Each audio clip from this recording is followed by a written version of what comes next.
मित्रांनो, तुमचं पुन्हा एकदा GB स्टोरी टेलर या यूट्यूब चॅनलवर स्वागत आहे। आजच्या आपल्या गोष्टीचं नाव आहे परकाया गमन, लेखक देवगन कडाळी।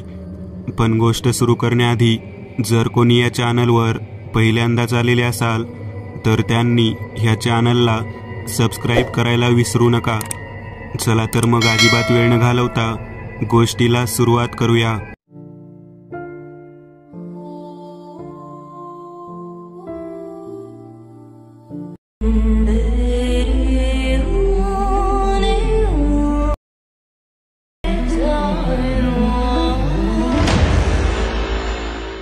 कधीतरी मला एखादा हार घेऊन देशील काय?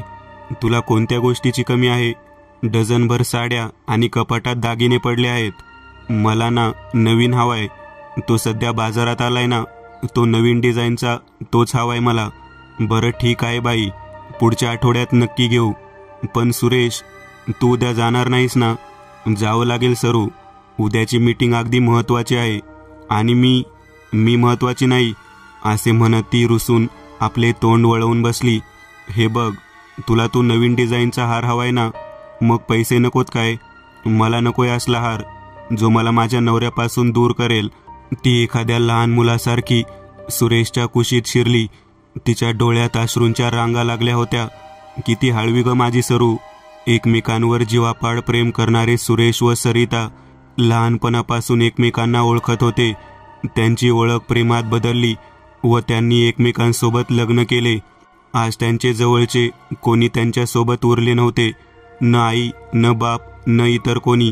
ते दोघेच एकमेकांचे सर्व काही होते।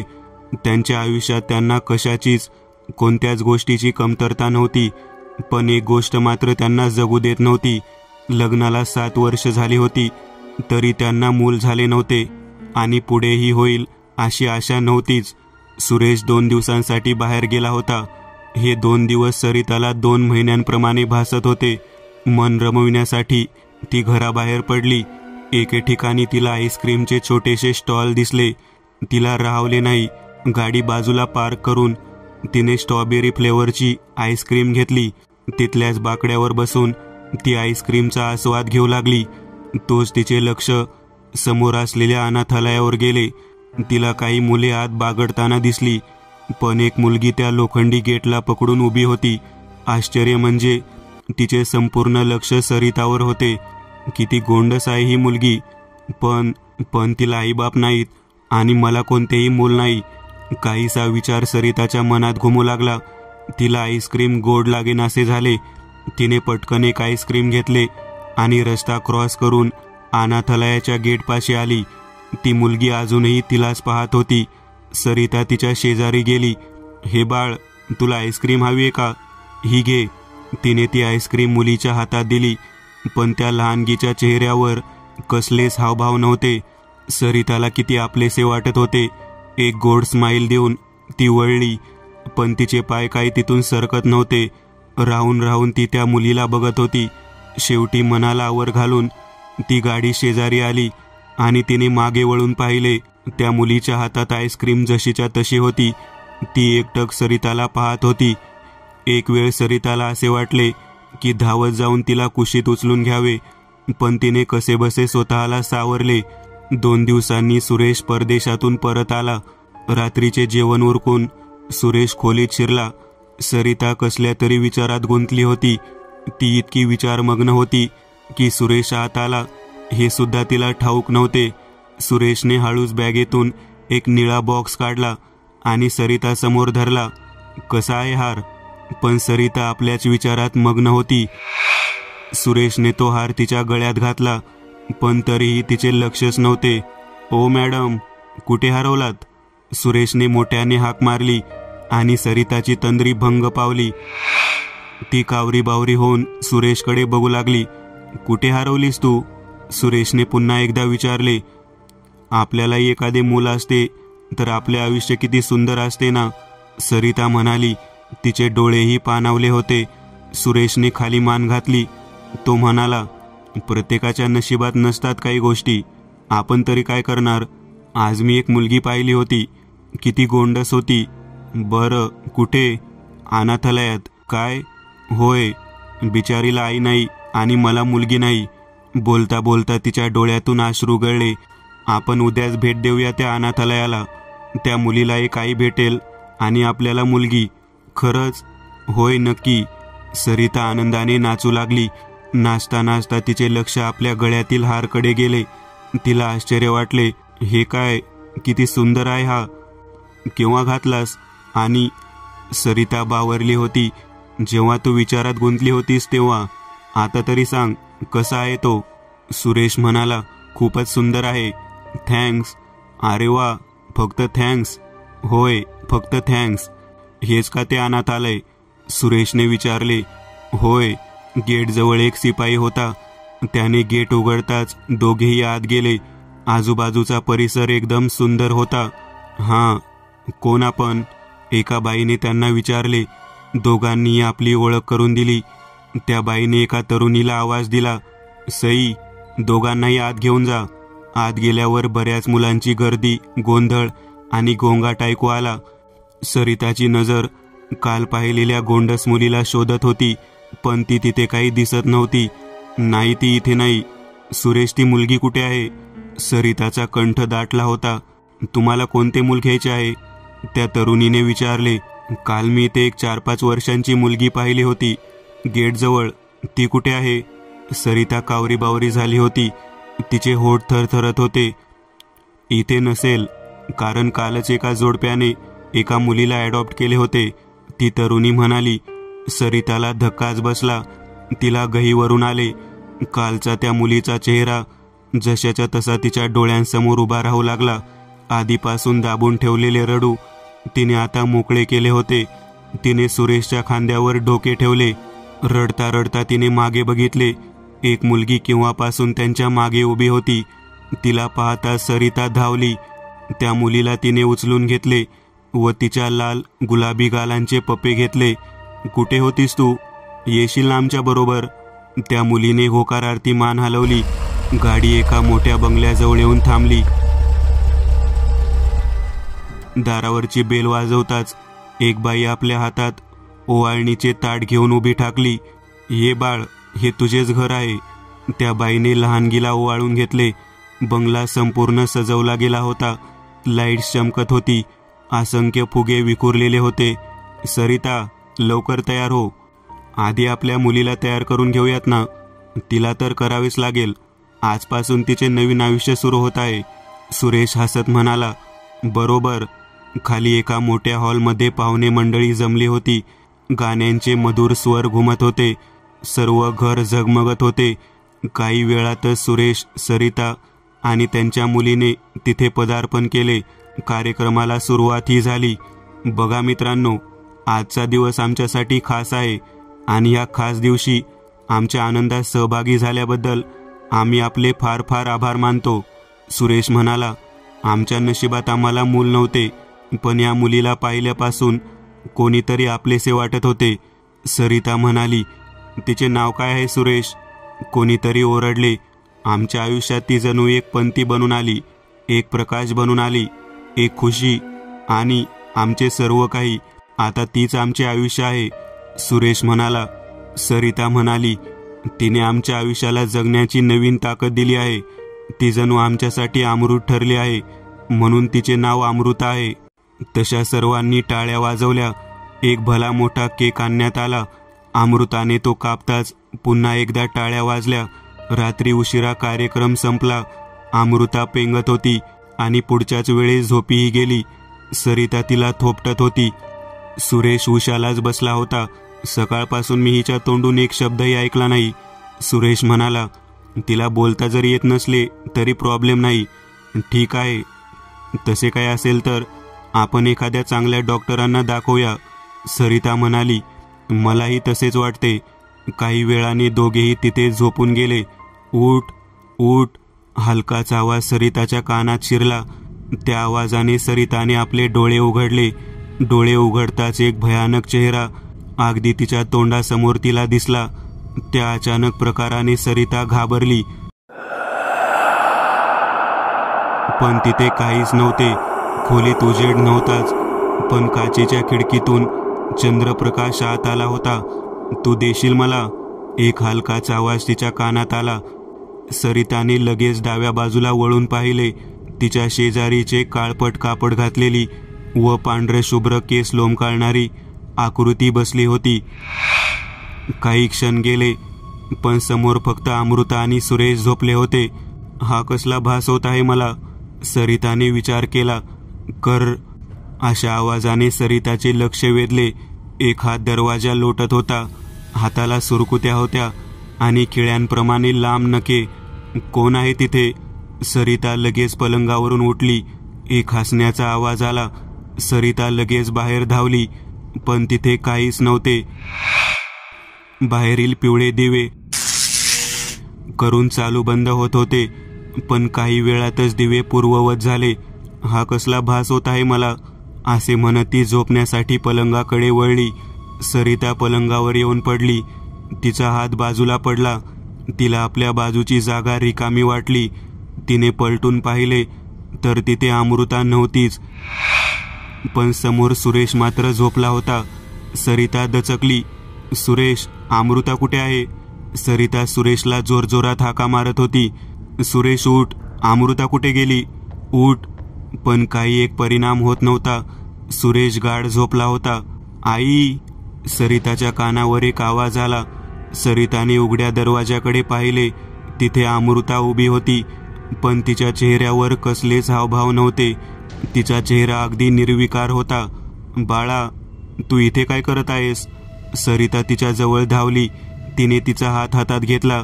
आई, मला तहान लागलीये, अमृता म्हणाली. चल, तुला पाणी देते मी. तिचा हात पकडून सरिता चालू लागली. एक वेळ तिच्या कानावर विचित्र आवाज येऊ लागला. हातात पकडलेल्या अमृताच्या हाताचा स्पर्श बदलला होता. सरिताने मागे वळून पाहिले. तिथे अमृता नव्हती, तर संपूर्ण शरीरावर काळपट वस्त्र नेसलेली एक भयानक चेहऱ्याची म्हातारी उभी होती, जिच्या भयानक सुरकुत्या पडलेल्या चेहऱ्यावर एक आसुरी हास्य होते. मला तुझे मूल हवे. सरिताच्या कानावर तो आवाज पडला. सरिताचे हृदय दुप्पट वेगाने पळत होते. मगाशी खोलीत पाहिलेली वृद्ध स्त्री तिच्या समोर उभी होती. त्या म्हातारीने आपला उजवा हात उचलला. हळूहळू तिने तो सरिताच्या तोंडावर पसरला. तिची लांब नखे सरिताला टोचू लागली. काही वेळातच सरिताच्या डोळ्यांसमोर अंधारी पसरली. सरिताने हळूच डोळे उघडले. तिच्या डोळ्यावर अजूनही अंधारी होती. समोर तिला एक चेहरा दिसला, अगदीच परिचित. ती थोडी दचकली. तिने आजूबाजूला पाहिले. समोरच सुरेश आणि अमृता उभी होती. त्यांच्या चेहऱ्यावर काळजी साफ झळकत होती. काय झाले डॉक्टर तिला? बरी तर आहे ना? सुरेशने विचारले. तिथे बसलेली डॉक्टर अजूनही गंभीर होती. तिने हळूच आपल्या हातात धरलेला सरिताचा हात खाली ठेवला.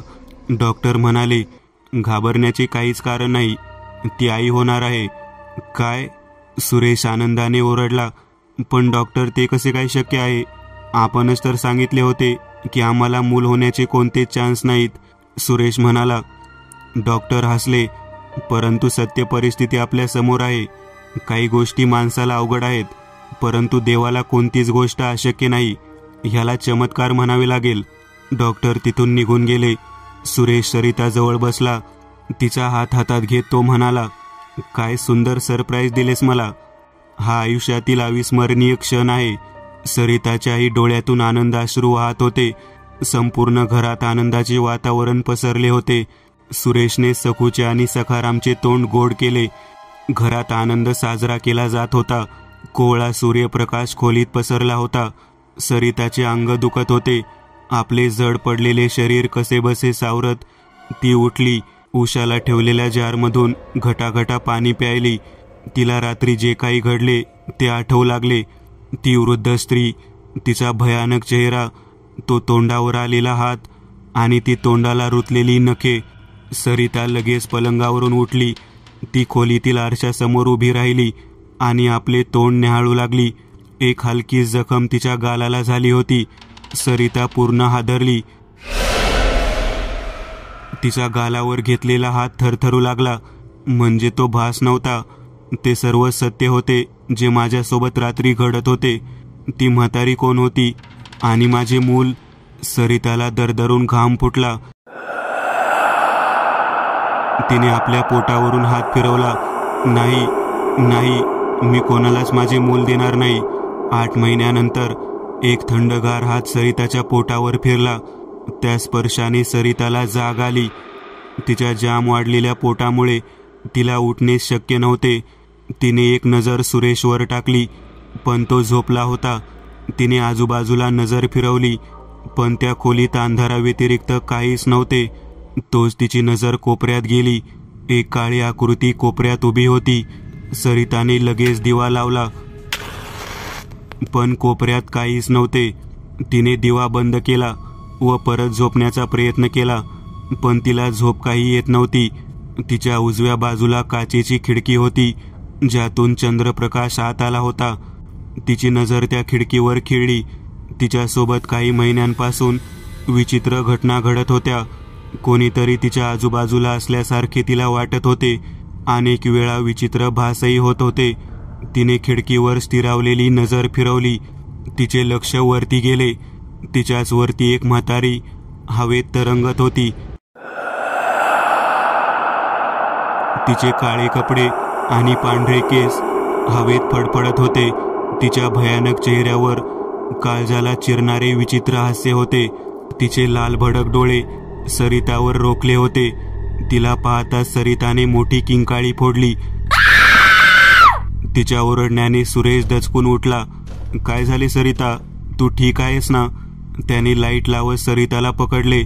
सुरेश, ती वृद्ध स्त्री इथे आहे, ती वरती आहे. सुरेश, मला भीती वाटते. सुरेश, मला भीती वाटते तिची. सरिता, शांत हो. सुरेश मोठ्या आवाजात ओरडला. बघ, इथे काहीच नाहीये. आई बाबा, काय झाले? दार लोटले गेले. दारातून अमृता आत आली. तिच्याबरोबर दारात सकू आणि सखाराम उभे होते. काही नाही बाळा, जा तू जाऊन झोप. सुरेश अमृताला म्हणाला. मालक, काय झाले? काही मदत हवी आहे का? नाही सखाराम, तू जाऊन झोप. आपण जाऊन झोपा, रात्र फार आहे. सुरेश सर्वांना म्हणाला. सरिताने सुरेशच्या मांडीवर आपले डोके ठेवले. सुरेश तिला थोपटत होता. सरिता, काय होत आहे तुला नक्की? मला सांग, सुरेशने विचारले. सरिताने आपले गळणारे अश्रू पुसले. तिने एक औंढा गिळला व ती म्हणाली. सुरेश, एक वृद्ध स्त्री नेहमी मला दिसते. ती माझे होणारे मूल मागत असते. मी कोणालाच माझे मूल देणार नाही. सुरेश, कुठे आहे ती? बोलाव तिला, मी समजावतो तिला. सुरेश हसत म्हणाला. सुरेश, मी जोक करत नाहीये, मी सिरियसली आहे. सरिता त्याचे केस ओढत म्हणाली. दाराची बेल वाजली. तसे नितेशने दार उघडले. दारात सूटबूट घातलेला एक तरुण उभा होता. या, आत या. नितेशने त्याला आत बोलावले. मला रुद्र नावाच्या व्यक्तीला भेटायचे आहे. तो तरुण म्हणाला. तुम्ही इथे बसा, मी त्यांना बोलावतो. नितेश रुद्रच्या खोलीत शिरला. रुद्र ध्यानास्थ बसला होता, पण त्याला उठवणे भाग होते. नितेशने हाक मारली. रुद्र, कोणीतरी आलेले आहे. रुद्रने हळूच डोळे उघडले. कोण आहे? कोणीतरी सुरेश नावाची व्यक्ती आहे, जी बाहेर तुझी वाट पाहत आहे. नितेश म्हणाला. रुद्र हा भैरवनाथ नावाच्या मांत्रिकाचा मुलगा आहे आणि नितेश हा त्याचा भाऊ, जो व्यवसायाने डॉक्टर आहे. रुद्र आणि नितेश हॉलमध्ये आले. सोफ्यावर बसलेला सुरेश उठून उभा राहिला. इथे जो येतो त्याची काहीतरी समस्या असते. आपली समस्या काय आहे? रुद्रने विचारले. आमच्या घरात मी, माझी बायको, माझी 5 वर्षांची मुलगी आणि माझे 2 घरात काम करणारी माणसे राहतो. माझ्या बायकोला काही महिन्यांपासून विचित्र भास होत आहेत. ती मला नेहमी सांगायची, पण माझा असल्या गोष्टींवर विश्वास नसल्याकारणाने मी ते सर्व मजाकवारी घ्यायचो. पण काल रात्री एक विचित्र घटना घडली. मी बाथरूममध्ये गेलो होतो. जेव्हा मी झोपायला परतलो तेव्हा माझ्या बायकोच्या अगदी समोर एक काळी आकृती उभी असलेली मी पाहिली, जी काही वेळाने तिथून नाहीशी झाली. तेव्हापासून मला माझ्या बायकोची काळजी वाटू लागली आहे. ती जे काही सांगते ते सर्व सत्य आहे. तुमच्या बायकोला कसले भास होतात, तुम्ही काही सांगू शकाल का? नितेशने विचारले. सुरेशने सरिताबरोबर जे काही घडले ते सर्व रुद्र व नितेशला सांगितले. काही वेळ शांततेत गेला. हे सर्व खूप महिन्यांपासून घडत आहे. आणि तुम्ही आता मला येऊन सांगता तुमच्या बायकोच्या जीवालाही धोका असू शकतो. तरी तुमची समस्या नक्की काय आहे ते जाणून घेण्यासाठी मला तुमच्या घरी यावे लागेल. पण मी कोण आहे त्याची कल्पना कोणालाच देऊ नका. मी तुमच्या घरात काही दिवस राहीन. त्यातल्या त्यात तुमची बायको गरोदर असल्या कारणाने तिची काळजी घेणे खूप गरजेचे आहे. ठीक आहे, सुरेश म्हणाला. सुरेश गेल्यावर नितेश रुद्रला म्हणाला, रुद्र, तुला काहीतरी कल्पना आली असेल त्या घरात काय घडत आहे ते. नाही, कदाचित एखादी करणी असेल किंवा एखादी वाईट शक्ती. तिथे काय आहे ते सर्व आता तिथे जाऊन कळेल. दुपारी दारावरची बेल वाजली म्हणून सखारामने दरवाजा उघडला. या साहेब, मालकीनने सांगितले होते तुम्ही येणार म्हणून. चला मी तुम्हाला तुमची खोली दाखवतो, सखाराम म्हणाला. दोघेही जिना चढून वरती गेले. वरच्या एका खोलीत सखाराम शिरला. हीच आपली खोली. तो रुद्रचे सर्व सामान तिथे ठेवू लागला. तुम्ही इथे कधीपासून काम करत आहात? रुद्रने सखारामला विचारले. मी आणि माझी बायको इथे गेल्या कित्येक वर्षांपासून काम करत आहोत, सखाराम म्हणाला. अच्छा, तुमची मुले नाही तिथे? नाही, ती गावी असतात. कधीतरी येतात ती इथे, नाहीतर सणासुदीला आम्हीच गावी जातो. साहेबांना त्यांचा खूप लळा आहे. तेव्हा मोठे साहेब होते, त्यांनीच आम्हाला इथे कामाला ठेवले होते, सखाराम म्हणाला. तुमचे मोठे साहेब नाहीत आता? रुद्रने विचारले. नाही, जेव्हा सुरेशचे लग्न झाले त्याच्या 5 वर्षांनीच ते वारले आणि त्याच्याच पुढच्या वर्षी मालकीन. काही वेळाने सखाराम तिथून निघून गेला. ह्या घरातील नोकरांवर माझी शंका होती, पण ते तसे नाहीत. आता एक घर आणि आजूबाजूचा परिसर तपासावा लागेल. रुद्र बाहेर पडला. घरभर तो फिरला. त्याने एका खोलीत डोकावून पाहिले. एक गर्भवती बाई झोपली होती. अच्छा, हीच का सरिता? रुद्र स्वतःशीच म्हणाला. पण त्यावेळी रुद्र तिथे गेला नाही. चालता चालता त्याचे पाय एका खोलीजवळ थबकले. तसा अनुभव रुद्रला पहिल्यापासून चांगला माहीत होता. त्याने त्या खोलीत प्रवेश केला. खोलीभर खेळणी पसरली होती. भिंतीवर एका गोंडस मुलीचे फोटो लावले होते.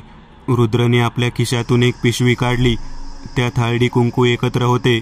रुद्रने मुठभर हळदी कुंकू हातात घेतले. काही वेळ आपले डोळे बंद करून ते हवेत भिरकावले. तोच खोलीतील खिडकी जोरात धडकली, इतकी की काच फुटून खाली पडली. रुद्रने कोपऱ्यात पाहिले. 2 पाय हळदी आणि कुंकवात उमटले होते. इथे कोणीतरी होते तर, आणि हे पाय लहान मुलीचे नाहीत. मग कोण आहे इथे? एक वृद्ध स्त्री. जसे सुरेशने सरिताचा अनुभव सांगितला त्यावरून पण आता काळजी घ्यावी लागेल. रात्री सर्वजण एकत्र जेवण्यासाठी बसले. रुद्र अमृताला निहाळत होता. थोड्याच वेळात जेवण आटोपले व रुद्र खोलीत शिरला. तो काहीतरी करत बसला होता. तोच सुरेश खोलीत आला. तुम्ही आलात म्हणून आपले आभार मानतो, सुरेश रुद्रला म्हणाला. ठीक आहे ते, पण तू माझ्यापासून काहीतरी लपवत आहेस, रुद्र म्हणाला. मी आपल्यापासून कोणतीच गोष्ट लपवलेली नाही. आपण कशाबद्दल बोलत आहात? सुरेश थोडा विचलित झाला होता. तेच की, तुमच्या मुलीचा एक सुद्धा लहानपणीचा फोटो नाही. सर्वच आता सध्याचे आहेत. मला माफ करा, मी तुम्हाला सांगायला विसरलो की ती आमची ॲडॉप्ट केलेली मुलगी आहे. काही महिन्यांपूर्वीच तिला आम्ही ॲडॉप्ट केले आहे, सुरेश म्हणाला. रुद्र काहीतरी विचार करत म्हणाला. चल. दोघेही खोलीबाहेर पडले. एका खोलीपाशी येऊन ते थांबले. दोघेही आत गेले. सरिता पुस्तक वाचण्यात मग्न होती. तिला जाणवले की कोणीतरी आले आहे. तिने पुस्तक बाजूला ठेवले. समोर सुरेश आणि रुद्र उभा होता. सुरेशने रुद्रची ओळख करून दिली. तिघेही गप्पा मारू लागले. काही वेळाने रुद्रला आठवले की तो काहीतरी विसरत आहे. अरे थांबा, मी काहीतरी विसरत आहे. रुद्रने एक लाल दोरा खिशातून काढला आणि सरिताच्या हातावर बांधला. काही वेळ जर मी नसलो तर हा मंतरलेला दोरा तुझे रक्षण करील, रुद्र म्हणाला. रुद्र खोलीत आला होता. त्याने आपला फोन काढला व नितेशला लावला. नितेश, उद्या आपल्याला कुठेतरी निघायचे आहे. कुठे? काहीतरी पत्ता लागला काय? नितेशने विचारले. त्याचाच पत्ता करण्यासाठी उद्या जायचे आहे. तयार राहा, रुद्र म्हणाला.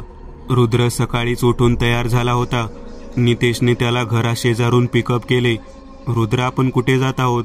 नितेशने विचारले. रुद्र उत्तरला. अनाथालयात. पण कशासाठी? नितेश आश्चर्यचकित होऊन म्हणाला, कारण जे काही घडत आहे त्या सगळ्यांची सुरुवात तिथून झाली आहे. पण अनाथालयात असे काय असू शकते? काही वेळाने गाडी एका अनाथालयाजवळ येऊन थांबली. हे तेच अनाथालय होते जेथून सुरेश आणि सरिताने अमृताला ॲडॉप्ट केले होते. दोघेही आत गेले. आतमध्ये बरीच अनाथ मुले बागडत होती. दोघेही एका रूममध्ये येऊन बसले. काही वेळातच एक बाई आली. नमस्ते, ती बाई म्हणाली. नमस्ते, मी रुद्र आणि हा नितेश. आमच्या इथे एक वेगळे काम आहे. हो, कसले? माझ्या मित्राने इथून एका मुलीला ॲडॉप्ट केले होते. आम्हाला त्या मुलींविषयी माहिती हवी आहे. कोणती मुलगी? रुद्रने आपला मोबाईल काढला. त्यात अमृताचा फोटो होता. ही मुलगी? ह्या मुलींविषयी एवढी माहिती तर नाहीच आहे, पण तिला आमच्याकडे पोलिसांनी सोपवले होते. दोघेही तिथून बाहेर पडले. इथे काहीच माहिती नाही मिळाली. आता काय करायचे? रुद्र चिंतेच्या सुरात म्हणाला. मी एका पोलीस अधिकाऱ्याला ओळखतो. माझी त्याच्याशी चांगली मैत्री आहे आणि तो इथल्याच पोलीस स्टेशनचा इन्चार्ज आहे. तू सांगशील तर जाऊयात, नितेश म्हणाला. दोघेही थेट पोलीस स्टेशनमध्ये गेले. नितेशने आधीच त्याच्या मित्राला फोन लावून सांगितले होते की ते येत आहेत. रुद्र आणि नितेश आत शिरले. आत बऱ्यापैकी गर्दी होती. दोघे एका केबिनमध्ये शिरले. अरे नितेश, कसा आहेस तू? तू आणि पोलीस स्टेशनमध्ये? एक पोलीस अधिकारी खुर्चीवरून उठत म्हणाला. काय सांगू सुभाष, कामच तसे आहे, नितेश त्याची गळाभेट घेत म्हणाला. नितेशने रुद्रची ओळख करून घेतली. काय काम काढलंस मग? सुभाषने विचारले. आम्हाला एका मुलींविषयी माहिती हवी आहे. हा आहे तिचा फोटो. तिला एका व्यक्तीने अनाथालयातून ॲडॉप्ट केले आहे आणि तिला अनाथालयात पोलिसांनी सोपवले होते, नितेश म्हणाला. सुभाष मोबाईलमधील त्या मुलीचा फोटो निहाळू लागला. सुभाष म्हणाला, ही मुलगी, हिला मीच वाचवले होते. अफसोस तिची आई वाचू शकली नाही. काय घडले होते हिच्यासोबत? रुद्रने सुभाषला विचारले. सुभाषने एका कॉन्स्टेबलला एक फाईल आणण्यास सांगितली आणि तो पुढे म्हणाला. त्या मुलीवर एक बाई काळ्या जादूचा प्रयोग करण्याचा प्रयत्न करत होती. ऐनवेळी आम्हाला माहिती मिळाल्यानुसार आम्ही तिथे पोहोचलो आणि त्या बाईला अटक केली. तिने त्या मुलीच्या आईच्या डोक्यावर जोरदार वार केला होता, ज्यामुळे ती वाचू शकली नाही. तोपर्यंत हवालदार एक फाईल घेऊन आला होता. हे बघा. सुभाषने ती फाईल दोघांसमोर उघडली. दोघेही ती फाईल पाहू लागले. त्या अटक केलेल्या बाईचे काय झाले? ती अजूनही कैदेत आहे काय? रुद्रने विचारले. नाही, ती बाई अटक केलेल्या काही दिवसांनी मरण पावली. तिला कॅन्सर होता, सुभाष म्हणाला. आपले फार फार धन्यवाद. रुद्र हस्तांदोलन करत म्हणाला. येतो मित्रा, काळजी घे, नितेश म्हणाला. बाय. गाडी शहराच्या रस्त्यावर धावत होती. एका गल्लीत येऊन ती थांबली. आत गाडी शिरणार नाही, पायी जावे लागेल, नितेश म्हणाला. दोघेही उतरले आणि गल्लीत शिरले. काही वेळातच एका मोठ्या रस्त्यावर येऊन ते थांबले. घराचा नंबर काय आहे? रुद्रने विचारले. 112. इकडे रस्ता आहे तर, रुद्र नितेशकडे पाहत म्हणाला. काहीच वेळात ते एका घराजवळ येऊन थांबले. घर फारच मोठे होते व शहराच्या वर्दळीपासून दूरही. ते घर सील केलेले होते. सोनाली कुलकर्णी, घर नंबर 112. हेच ते घर, नितेश म्हणाला. दोघेही कंपाऊंड केलेल्या भिंतीवरून उडी टाकून आत गेले. आत एक सुंदर बाग होती. घरालाही कुलूप आहे. आता आत कसे जायचे? नितेश म्हणाला. खिडकीने. दोघांनी घराची खिडकी उघडली व आत प्रवेश केला. आतून घर फारच सुंदर आणि आलिशान होते, पण घरात बऱ्यापैकी धूळ साचली होती व जागोजागी कोळ्यांनी जाळी निर्माण केली होती. थोडे पाऊल चालल्यावर दोघेही थबकले. एक वर्तुळ काढले होते व त्यात एक चांदणीची आकृती काढली होती. मध्ये आणखी एक बारीक वर्तुळ होते. तिथे नरकंकाल आणि हाडेही होते. आजूबाजूला इतर वस्तूही पसरल्या होत्या. नितेश, शोध, इथे काही सापडते का? रुद्र म्हणाला. दोघेही आजूबाजूला निरखून पाहू लागले. शोधता शोधता नितेशची नजर एका खुर्चीखाली गेली. कोणती तरी वस्तू तिथे चमकत होती. नितेशने ती वस्तू बाहेर काढली. नितेश आश्चर्यचकित झाला. ते एक सोन्याचे पत्रे होते. रुद्र, हे बघ काय आहे, नितेश म्हणाला. रुद्र ते पत्रे निहाळू लागला. ते पत्रे सोन्याचे होते, ज्याच्या दोन्ही बाजूला खाली रेखाटलेले वर्तुळ व चांदणी त्यावर कोरलेली होती व विशिष्ट भाषेत काहीतरी लिहिले होते. हे काय आहे रुद्र? नितेशने विचारले. रुद्रने ते पत्रे हातात घेतले आणि आपले डोळे बंद केले. कितीतरी वेळ गेला. रुद्रने आपले डोळे उघडले. त्याचे डोळे लाल पडले होते. काय झाले रुद्र? हे काय आहे? नितेशने विचारले. हे परकाया गमन यंत्र आहे. यावर हा विशिष्ट लिपीत लिहिलेला परकाया गमन करण्याचा मंत्र आहे. हे परकाया गमन काय आहे रुद्र? एका शरीरातून आपला आत्मा दुसऱ्या शरीरात टाकणे म्हणजे परकाया गमन किंवा परकाया प्रवेश होय. म्हणजे ती बाई त्या मुलीच्या शरीरात आपला आत्मा टाकत होती. होय, आणि ती बाई साधीसुधी नव्हती. ती अनेक काळ्या जादूत आणि विधीत जादूटोण्यात प्रावीण्य होती. ती बाई 300 वर्षांपासून जिवंत होती. आता आपल्याला इथून निघायला हवे. ते सर्व कोणत्या परिस्थितीत अडकले आहेत त्याची कल्पनाही त्यांना नसेल.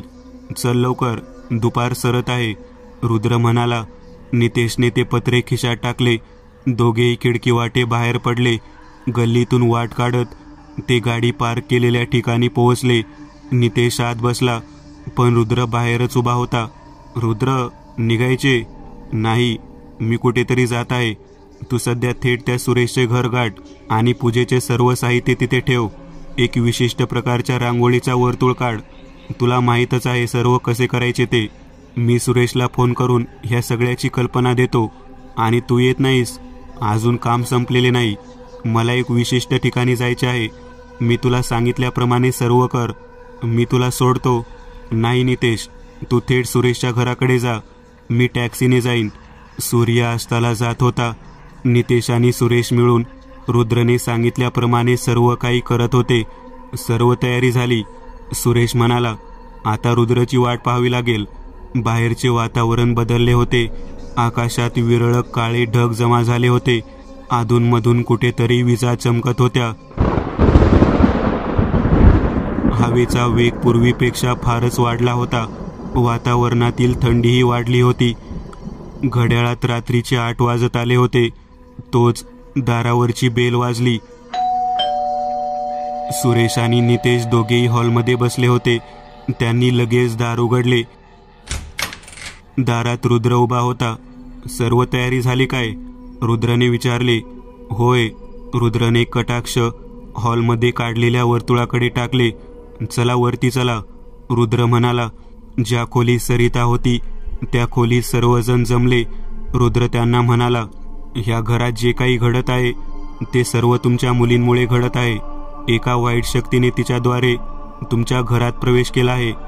ती वाईट शक्ती फारच शक्तिशाली आहे. तो एका आलिका नामक वृद्ध स्त्रीचा आत्मा आहे.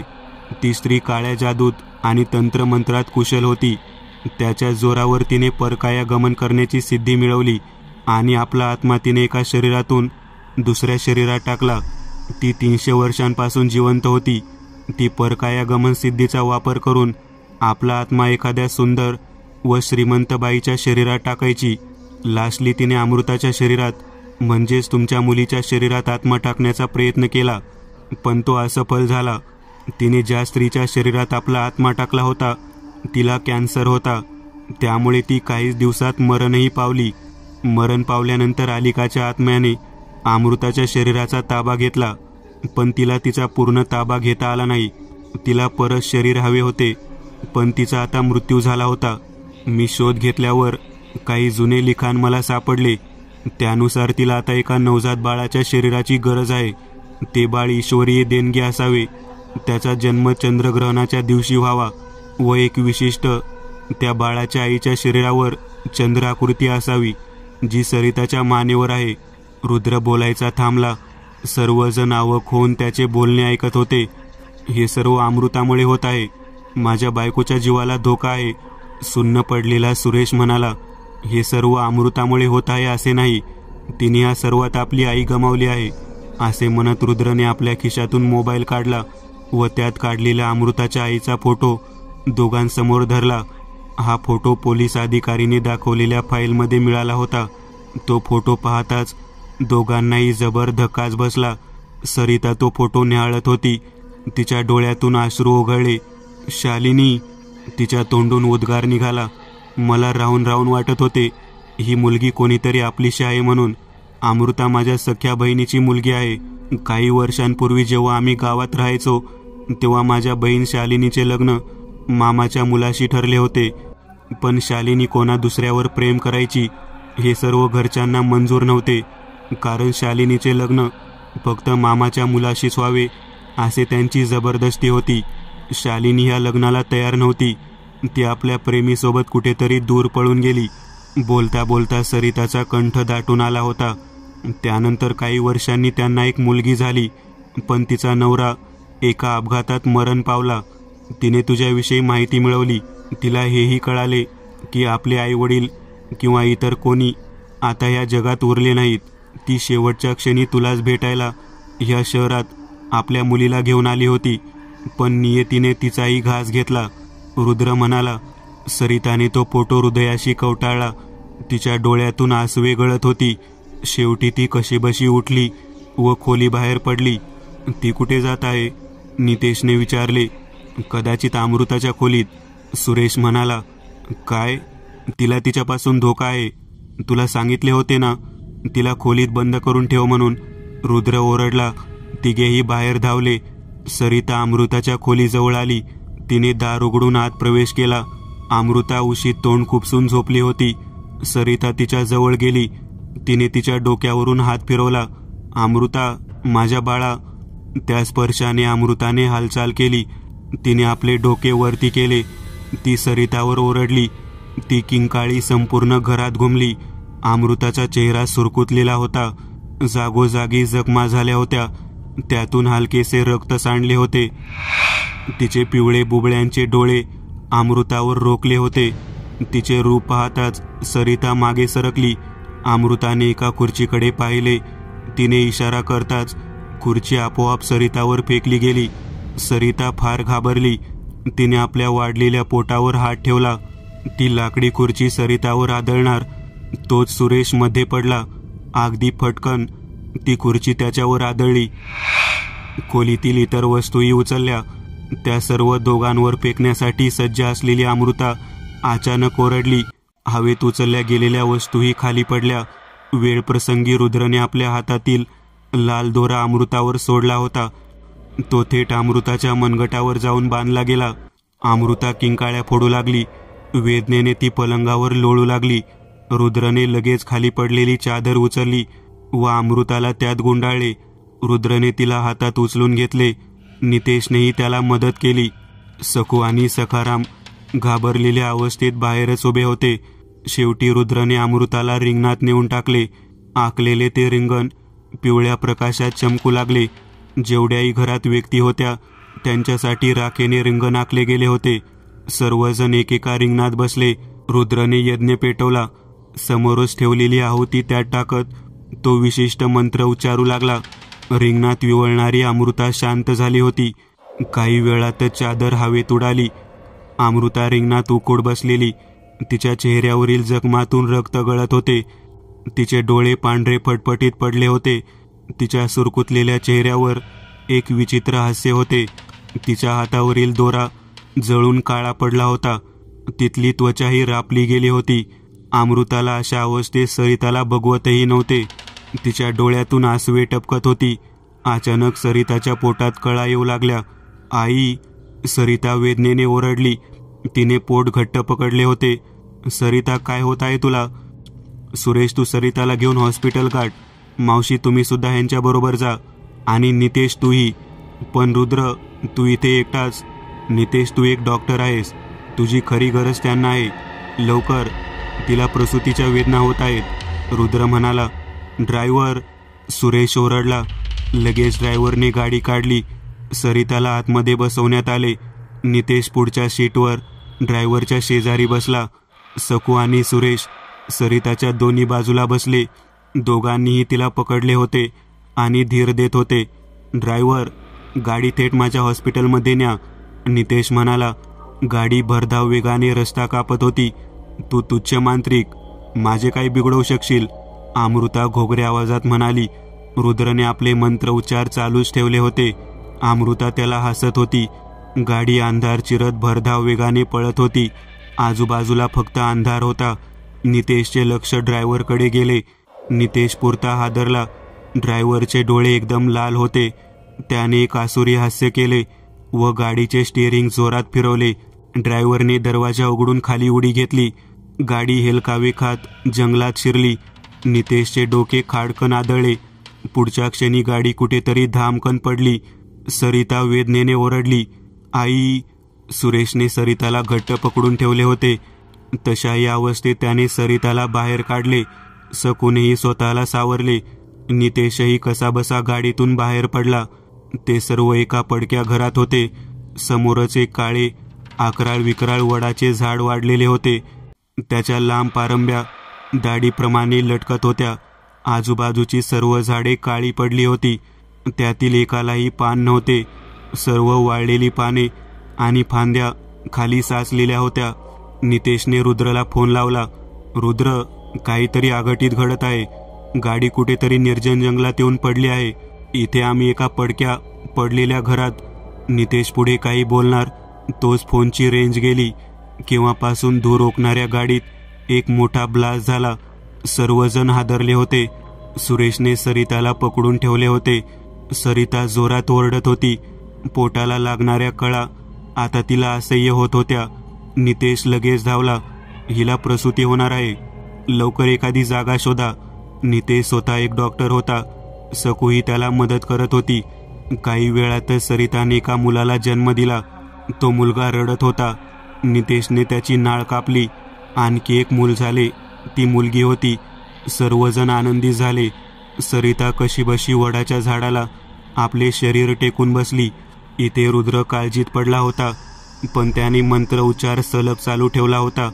जोरदार हसणाऱ्या अमृताने ओघ केले. तिचे तोंड वर झाले आणि एक काळपट धूर बाहेर पडला. क्षणात समोर ठेवलेली काचेची बाटली फुटली. रुद्र खाडकन उभा राहिला. काका, ह्या मुलीकडे लक्ष द्या. रिंगणात बेशुद्ध अवस्थेत पडलेल्या अमृताकडे पाहत रुद्र म्हणाला. आपली पिशवी गळ्यात अडकवत तो बाहेर पडला. पण जाणार कसे? गाडीच्या किल्ल्या तर नितेश जवळ होत्या. रुद्रला तिथेच एक बाईक दिसली. तो परत आत आला. काका, मला गाडीची चावी भेटेल का? अचानक जोरदार वारा सुरू झाला. आजूबाजूला पडलेली झाडाची सुकलेली पाने आणि फांद्या हवेत उडाल्या.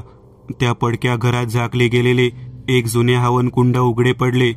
त्यात आपोआप लाकडे गोळा होऊ लागली. वारा खूपच वेगात होता. त्याबरोबर पाने आणि लाकडे उडत होती. अनेक सुकलेल्या काठ्या नितेशवर येऊन आदळल्या. त्याचप्रमाणे सुरेश आणि सकूवरही आदळत होत्या. सरितानेही आपले तोंड झाकले होते. अचानक एक मोठी फांदी येऊन सकूच्या डोक्याला लागली. त्या सरशी तिच्या हातात असलेले मूल खाली पडले. पण पुढच्या क्षणी नितेशने ते मूल झेलले. डोळेही उघडे ठेवता येत नव्हते. इतका जोरदार वारा सुटला होता. अचानक काहीतरी जड सुरेशच्या डोक्यावर आदळले. फाटकन एक प्रकारची गुंगी सुरेशला आली आणि त्याच्या हातातील मूल खाली निसटले. माझे मूल, सुरेश ओरडला. पण खाली काहीच नव्हते. नितेशचे हातही रिकामे होते. दोघांच्याही काळजात धस झाले. अचानक जोरदार हसण्याचा आवाज आला. एक वृद्ध स्त्री काही अंतरावर उभी होती. तिने आपल्या दोन्ही हातात दोन्ही मुले पकडली होती. माझे मूल म्हणत सुरेश धावला. पण अचानक तो खाली आपटला. त्याच्या पायाला वडाच्या झाडाच्या पारंब्या आवळल्या होत्या. सुरेश खेचला गेला आणि अनेक पारंब्या जकडला गेला. सकूलाही पारंब्या जकडू लागल्या होत्या. सरितालाही पारंब्यांनी बांधले होते. नितेशचे पायही जकडले गेले होते. अचानक त्या जुन्या यज्ञात आग पेटली. त्या वृद्ध स्त्रीने एक मूल आगीवर धरले. ते परकाय गमन यंत्र मला दे, नाहीतर हे मूल मी आगीत फेकेन. ती म्हातारी नितेशला म्हणाली.